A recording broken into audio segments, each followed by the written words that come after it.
Sir, ngayon naman ay ramdam ang init, lasap ang pait at tumatagos ang sakit sa trailer. Ano pang experience ang may expect ng mga tao sa pagbabalik ng Josh Dia? That's for Direk Peterson. Kasi ganda ng trailer, inano na. Andun na lahat ng elements ng iba na emosyon. Right. Siguro, itutuloy ko lang yung nasimula nila Kukay na sinasabi niya na tinatrack namin ngayon kung paano magmahal yung generation ngayon. Pero I think, gusto rin natin ipakita kung paano sila masaktan. And I think, we Filipinos like to see, di ba, to mirror that in a cinematic experience. So, parang, yun, bumulang talaga kami ng pelikula na ang real nung sakit. I think parang it feels so fresh and current. And for Josh Lia, I think, because when I watch their films, kahit masaya sila panoorin, pero alam mong if you go to that like real, painful, dramatic route, mapupush pa natin sila. So I was really excited to push that dramatic journey with them. First time mong mag-direct ng bida ay former, mga exes? Oo. Kasi if you name it, iba yung route mo dito na tinahak eh. Diba? Yeah, and I think parang, yun nga, parang tama yung sinabi ni Ju kanina na sometimes I give them space because they seem to have this very intimate, personal Sila lang ang process about nakakaramdam. making the scene. So, they were so generous for sharing Of themselves. course, they're great actors, no? Direct? Sarap, no? Okay. Justin, babasahin ko yata itong question from Reggie Bono. And Reg, would you want this read o ikaw o ako? Ako na lang. The question's for Reggie Bono and this is for Joshua and Julia. Nakakatuwa na balik na ang Josh Dia. Please take us back kung paano ito in-offer sa inyo at nag-guess ka ba agad and why? At ano ang namimiss nyo sa isa't isa? How was this offered? Pre-pandemic pa ba ito? At may tawanan ng creatives, mukhang may inside story tayo ah. During the pandemic, parang we were receiving na calls and then setting meetings about it. Tapos, originally, iba yung kwento niya and then years later, pa-evolve na yung material. And I think it really boils down to the right time and the right script. So, it's a feeling naman when you know na it's time and when the script is right for the two of us. So, I was on board, of course, right away. No, talaga? Good to hear that. Ito sa Joshua kasi, nung in-offer sa'yo ito, ang dami mong ginagawa. Left and right yung teleseries. Yeah, actually, after Paubayan, nagka-offer namin. Tapos doon The controversial Paubayan music video. With Black Sheep pa to, nung una. Kaya lang di natuloy kasi parang hindi pa yun yung tamang panahon para gawin yun. And then after 5 years, doon na nangyari. Pag-pitch sa amin, parang ang dami ng ideas bigla, bakit hindi ganito, ganyan. So parang saya din nung moment na yan. That's why, nung unang pitch nila sa akin, sabi ko, game ako, gawin natin to, masaya to. Diba? Na-miss niyo isa't isa? Ay, wala akong pinupush ha. Sinatanong ko lang kung na-miss sila sa Of course. Oo, Namiss ko yung may ka-eksena na Napakahusay. naiintindihan yung nararamdaman ko, alam mo yun. Oh my God! Iba rin yung ganun diba? Yeah. And lumalabas siya sa scene talaga, diba? Yes, oo. Yeah. And namiss ko yung mga tawanan namin. Diba? Hindi lang kami, I mean, lahat tayo, diba, sa set. Oo, masaya kami lahat sa Yeah. set. Sobra. Yung mga kasama natin sabi nila, oh, yeah.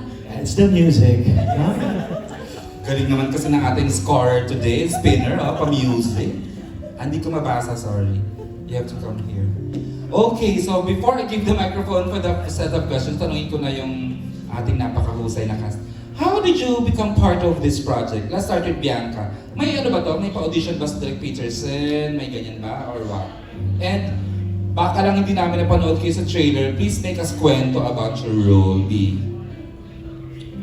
Well, yung role ko here is very short, but I can say na it was very memorable shooting with them, and it was such an honor, you know, shooting with all of them. Kahit ilang araw lang yun, I flew in sa Bicol and... You're part of the talagang- Bicol group. Opo. And then, parang they really made me feel like I was at home lang. Parang hindi na kailangan ng warm up. And then, it's such a dream come true also working with Josh Lia. Kasi actually, hindi nga, nung high school kasi ako, hindi ako makakoncentrate sa math exam ko nun. Kasi iniiyakan ko yung Paubaya music video nila. Tapos ngayon, na, parang nakaka-work kasi na such a dream come true. So, ayun. Ito, laging bumabalik sa paubaya, ano? Yes. Like, I was talking to Alan Diones and Ana Pingol kanina.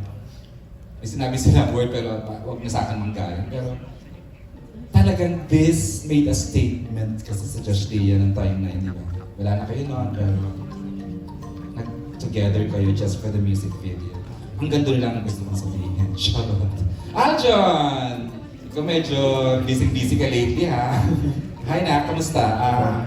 Paano ka naging part ng project?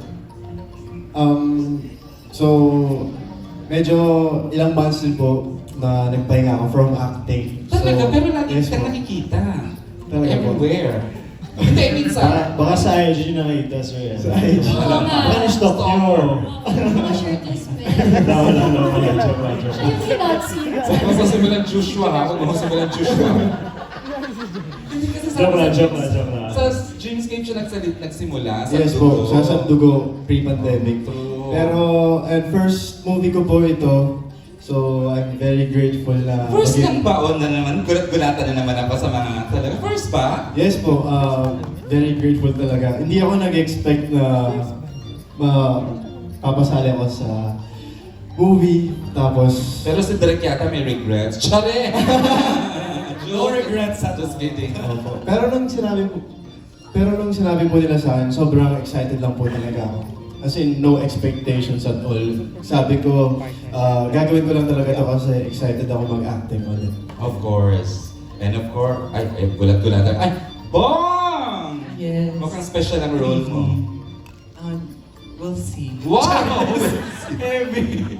Hindi, nakuha ko po tong role na to. Ay, ang role ko po pala si Lay. My name is Lay. And ako po... Character mo yan. Yes, ako po ang nag-iisang kapatid.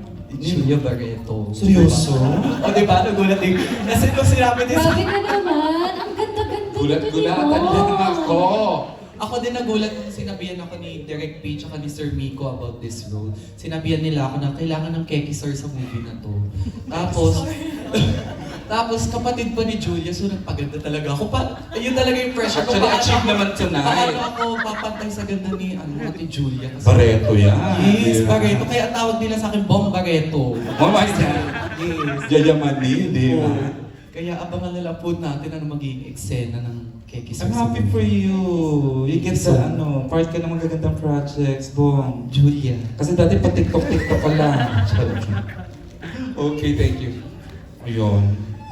Kyla, do you ever rest? I mean, kasi left and right ang shows mo, tapos may movie, tapos may isa ka pa. Pero ako, grateful lang din ako na kasama ako sa movie na to. When they told me about it, I was also very excited to be part of it. Kahit hindi ko pa alam kung anong yung role. Sabi ko, yes, talaga. Game na ako. And of course, I've been wanting to work with Direk Peterson as well. First time? Yeah, first time. And of course, si Josh nakatrabaho ko na napakahusay. Sa Viral Scandal po. Teleserye. Oo, Yes. maganda And si yun. Julia, it was so nice to work with her. Parang immediately nag-click kami. So, ang ganda lang ng experience. Especially lahat Pero kasi ng... maganda at matalino. Kami magkakasama lahat sa Vivo, Ayun. lahat kami. Sobrang naging organic yung connection Pagkilo. namin. Kaya parang ang sarap mag-work. Pag I'm sure happy rin naman yung dalawa pagkakaan, katrabaho. yung set and of course yung bonding namin lahat. Ang role ko po dito, pangalan ko dito si Aya.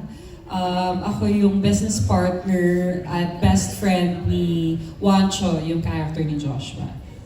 Alright. Hindi ko na kasi sila naman nakitang-kita na yung role ni Joshua at ni Julia.